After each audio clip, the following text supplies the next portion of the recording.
महाशिवरात्रि व्रत विधि।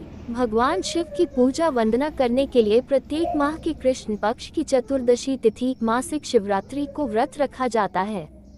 लेकिन सबसे बड़ी शिवरात्रि फाल्गुन मास की कृष्ण चतुर्दशी होती है। इसे महाशिवरात्रि भी कहा जाता है। वर्ष 2015 में महाशिवरात्रि का व्रत 17 फरवरी को रखा जाएगा। शिवरात्रि व्रत विधि। गरुड़ पुराण के अनुसार शिवरात्रि से एक दिन पूर्व त्रयोदशी तिथि में शिव जी की पूजा करनी चाहिए और व्रत का संकल्प लेना चाहिए। इसके उपरांत चतुर्दशी तिथि को निराहार रहना चाहिए। महाशिवरात्रि के दिन भगवान शिव को जल चढ़ाने से विशेष पुण्य प्राप्त होता है।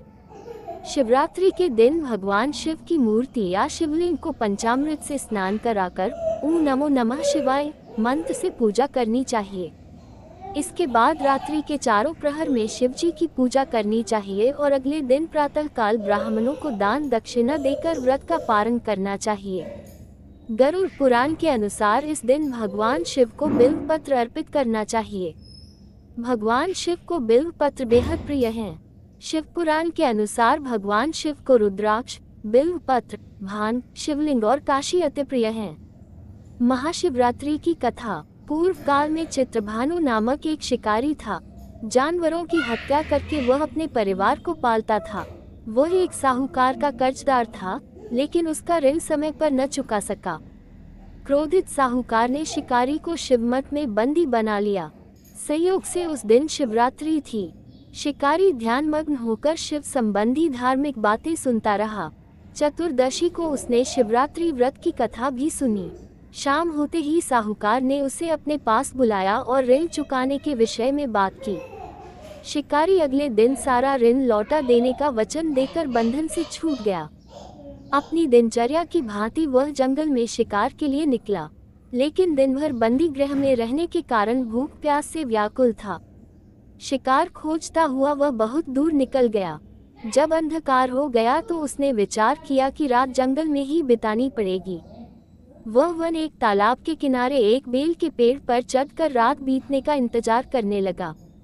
बिल्व वृक्ष के नीचे शिवलिंग था जो बिल्व पत्रों से ढका हुआ था। शिकारी को उसका पता न चला। पड़ाव बनाते समय उसने जो टहनियां तोड़ी वे संयोग से शिवलिंग पर गिरती चली गई। इस प्रकार दिन भर भूखे प्यासे शिकारी का व्रत भी हो गया और शिवलिंग पर बिल्वपत्र भी चढ़ गए। एक पहर रात्रि बीत जाने पर एक गर्भिणी हिरनी तालाब पर पानी पीने पहुंची।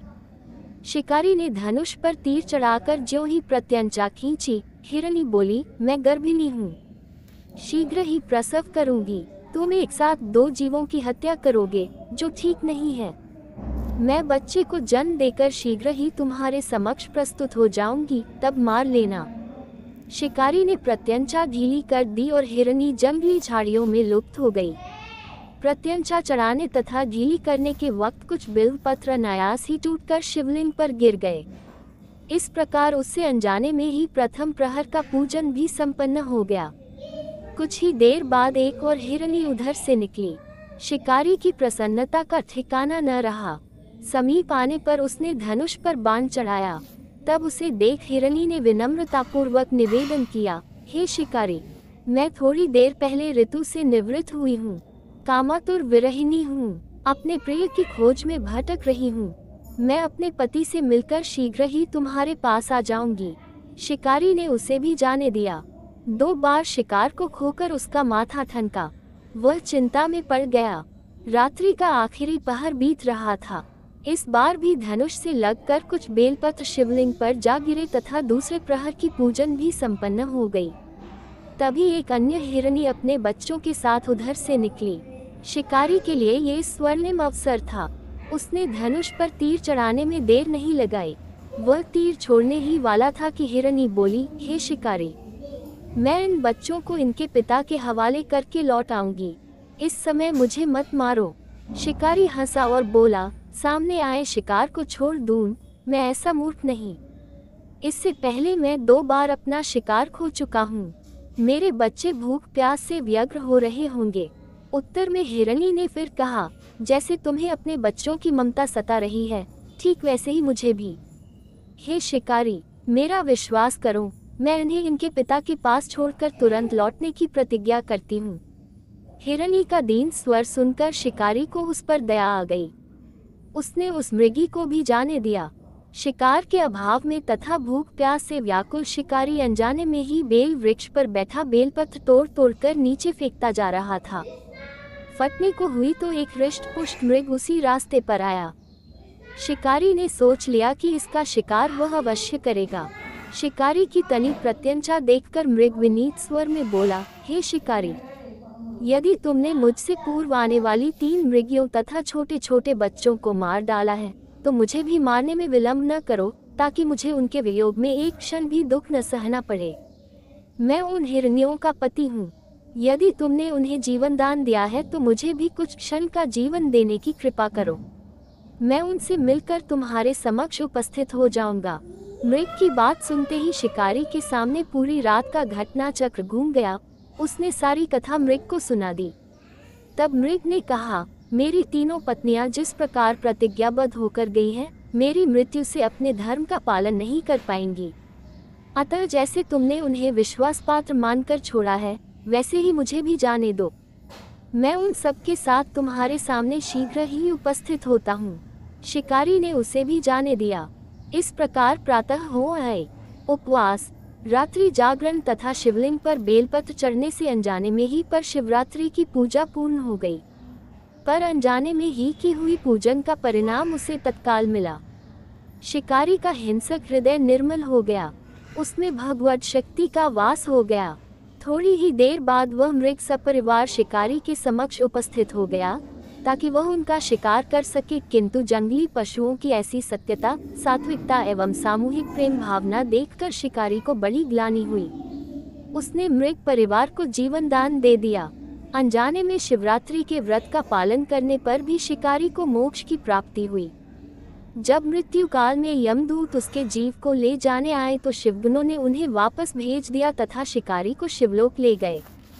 शिव जी की कृपा से ही अपने इस जन्म में राजा चित्रभानु अपने पिछले जन्म को याद रख पाए तथा महाशिवरात्रि के महत्व को जानकर उसका अगले जन्म में भी पालन कर पाए। शिव कथा का संदेश। शिकारी की कथानुसार महादेव तो अनजाने में किए गए व्रत का भी फल दे देते हैं, पर वास्तव में महादेव शिकारी की दया भाव से प्रसन्न हुए। अपने परिवार के कष्ट का ध्यान होते हुए भी शिकारी ने मृग परिवार को जाने दिया। ये करुणा ही वस्तुतः उस शिकारी को उन पंडित एवं पुजारियों से उत्कृष्ट बना देती है जो कि सिर्फ रात्रि जागरण, उपवास एवं दूध, दही एवं बेलपत्र आदि द्वारा शिव को प्रसन्न कर लेना चाहते हैं। इस कथा में सबसे महत्वपूर्ण बात यह है कि इस कथा में अनजाने में हुए पूजन पर विशेष बल दिया गया है। इसका अर्थ यह नहीं है कि शिव किसी भी प्रकार से किए गए पूजन को स्वीकार कर लेते हैं अथवा भोलेनाथ जाने या अनजाने में हुए पूजन में भेद नहीं कर सकते हैं। वास्तव में वह शिकारी शिव पूजन नहीं कर रहा था। इसका अर्थ ये भी हुआ कि वह किसी तरह के किसी फल की कामना भी नहीं कर रहा था। उसने मृग परिवार को समय एवं जीवन दान दिया जो कि शिव पूजन के समान है। शिव का अर्थ ही कल्याण होता है। उन निरीह प्राणियों का कल्याण करने के कारण ही वह शिव तत्व को जान पाया तथा उसका शिव से साक्षात्कार हुआ। परोपकार करने के लिए महाशिवरात्रि का दिवस होना भी आवश्यक नहीं है। पुराण में 4 प्रकार के शिवरात्रि पूजन का वर्णन है। मासिक शिवरात्रि, प्रथम आदि शिवरात्रि तथा महाशिवरात्रि। पुराण वर्णित अंतिम शिवरात्रि है नित्य शिवरात्रि। वस्तुतः प्रत्येक रात्रि ही शिवरात्रि है अगर हम उन परम कल्याणकारी आशुतोष भगवान में स्वयं को लीन कर दें तथा कल्याण मार्ग का अनुसरण करें। वही शिवरात्रि का सच्चा व्रत है।